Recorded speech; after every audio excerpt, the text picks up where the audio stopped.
نیکر، یہ کچھا، یہ گھٹنا، جو بھی اپنی اپنی زبان میں کہتے ہو، یہ گھر میں ہم عام نہیں پہنیں گے انشاءاللہ نا۔ تو کل آنے والی ہماری نسلیں بھی درود مصطفیٰ کی بھی عادی بن جائیں گی، کیونکہ جو بڑے کرتے ہیں بچے دیکھ دیکھ کر اس پر عمل کرتے ہیں۔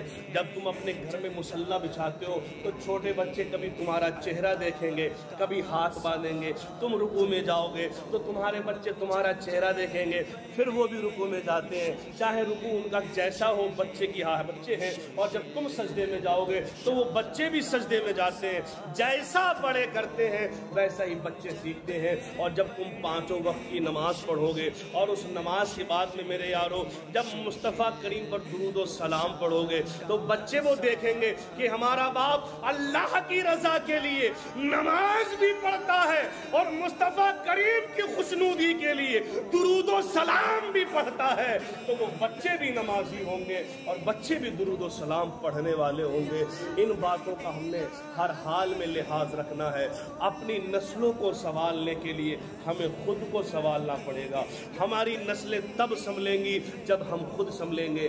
آپ نے یہ سنا ہوگا کہ بابا فرید گنج شکر علیہ رحمہ فرماتے ہیں کہ اللہ نے مجھے وہ طاقت عطا فرمائی ہے، اللہ نے مجھے وہ مقام عطا فرمایا ہے، اللہ نے مجھے وہ درجہ عطا فرمایا ہے کہ آسمان پر جو پرندے اڑتے ہیں، اگر میں آسمان پر اڑنے والے پرندوں کو یہ حکم کر دوں کہ آپ زمین پر آ جاؤ تو اڑنے والے پرندے زمین پر آ جاتے ہیں، اور میں ان سے کہوں کہ اڑ جاؤ تو وہ اڑ جاتے ہیں۔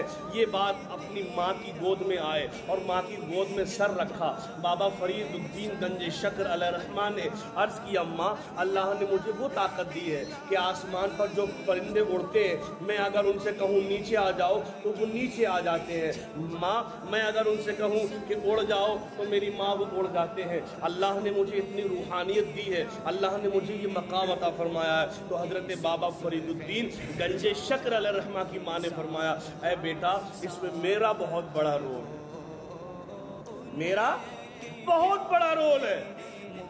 آج اللہ تعالیٰ نے تجھے یہ ولایت کا منصب عطا فرمایا، اللہ تبارک و تعالیٰ نے تیرے اندر اس قدر روحانیت پیدا فرمائی ہے، اس میں میرا بہت بڑا رول ہے۔ تو بابا فرید عرض کرتے ماں حکم میں دیتا ہوں، بولتا میں ہوں، تمہارا کیا رول ہے؟ تو سنو،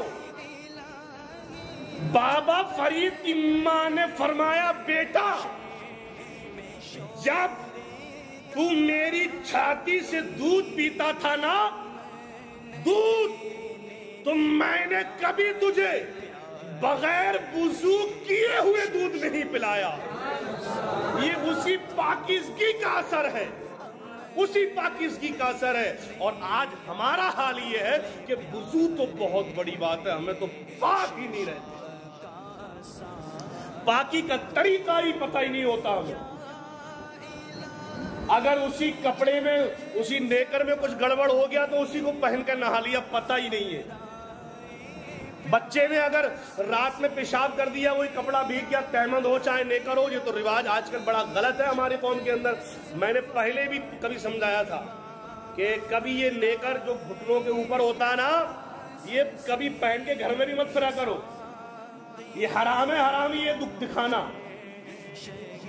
ماں بھی ہے پھر رہا گھٹنے میں، بہن ہے اس کے سامنے بھی پھر رہا، کوئی آ رہے جا رہے بھابھی، کوئی مسئلہ ہی نہیں ہے، شرم و حیا ہی نہیں ہے، پھر رات نیکر میں گھوم رہا ہے۔ یہ یاد رکھنا یہ حرام ہے، حرام، یہ ستر چھپانا فرض ہے، بڑا سنبھل کر آ کرو، یہ طریقہ نہیں ہے۔ اور بہتر تو یہ ہے کہ یارو یہ ناف سے نیچے یہ جو گھٹنے نا گھٹنوں سے نیچے ہونا چاہیے، کوئی بھی تہمند ہو تمہارا۔ اور کیا ہے نا آج کل یہ چلے یہ ڈھیلے ڈالے پاجامے، اس میں کیپریاں، اس میں شریر کے انک بھی نظر آتے ہیں، میں خود دیکھتا ہوں لوگوں کے، انہیں شرم یہ نہیں آتی ہے کہ یہ ہماری ماں بھی دیکھ رہی ہے، بہن بھی دیکھ رہی ہے اور بھابھی بھی دیکھ رہی ہے، گھر کی عورتیں بھی دیکھ رہی ہیں، وہ شرم نہیں آتی۔ ایسی حالت میں اگر کیپری یا کچھ پہنا تو اوپر سے کرتا ڈال لو یارو، اگر کرتا نہیں ڈالا تو اوپر سے کچھ تہمند ایسا لپیٹ لو جس سے تمہارے اعضاء نظر نہیں آئے، پوری شرم و حیا کرو، ہے نا۔ آج سے یہ وعدہ کرو اور دل میں یہ عہد کر لو کہ انشاءاللہ تعالی یہ نیکر، یہ کچھا، یہ گھٹنا جو بھی اپنی اپنی زبان میں کہتے ہو یہ گھر میں ہم عام نہیں پہنیں گے انشاءاللہ نا. اگر پہننے یہ مت کہنا کہ مولانا نے جو پہنو تو اندر پہن لو, کوئی مسئلہ نہیں ہے نا. کہیں وہ ایک مولانا کا پیاز کھانا حرام ہے, بولے وہ کہہ دی پیاز کھانا حرام, ساری پیاز گلیوں میں ملی ہے نا. پہنو لیکن صرف نیکر یا انڈر ویئر پہن کے اپنے گھر میں نہ رہا کرو. آج تم اپنی لحاظ رکھو گے, آنے والے بچے تم سے سیکھ کے وہ بھی ایسا کریں گے. لیکن جب باپ ہی گھر میں پہن کے گھومے گا تو بچے بھی گھومیں گے, ہے نا. تو ان چیزوں کا لحاظ رکھو. دوسرا کیا ہے, نہانے کا جو مسئلہ ہے وہ میں نے پہلے بھی آپ کو بتایا تھا کہ اگر آپ اندر نہاتے ہو تو آپ کی مرضی, جیسے چاہو نہا لو. اور یہاں تو وہ نیکر پہن گئے ایسے گھر میں نے اکثر دیکھا بھائی, یعنی خود دیکھا ہوا بتا رہا ہوں میں, ایسے نہا رہا رگڑ رہا سب کے سامنے, کچھ شرم نہیں آ رہی ہے ماڑی موٹی سے. خدا کے لیے شرم کرو. یہ آپ گھر والے کچھ نہیں کہتے, لیکن یہ گناہ آپ کا آپ کے اعمال میں لکھا جا رہا ہے, اور بعد مرنے کے یہ دفتر کھلے گا. پھر تم پچھتاؤ گے, مولا یہ کیا ہو گیا, ایک موقع دے دے, افسوس پھر دوبارہ زندگی ملنے والی نہیں. اس لیے مسئلے مسائل سیکھا کرو, عالموں کے قریب رہا کرو. تو کہنے کا مسئلہ یہ ہے کہ جب تم خود پاکواز ہوگے تو تمہاری اولاد بھی پاکیزہ. تم اگر اچھا کھاؤ گے, حلال کھاؤ گے, تو آنے والی اولاد بھی حلال کمائے گی.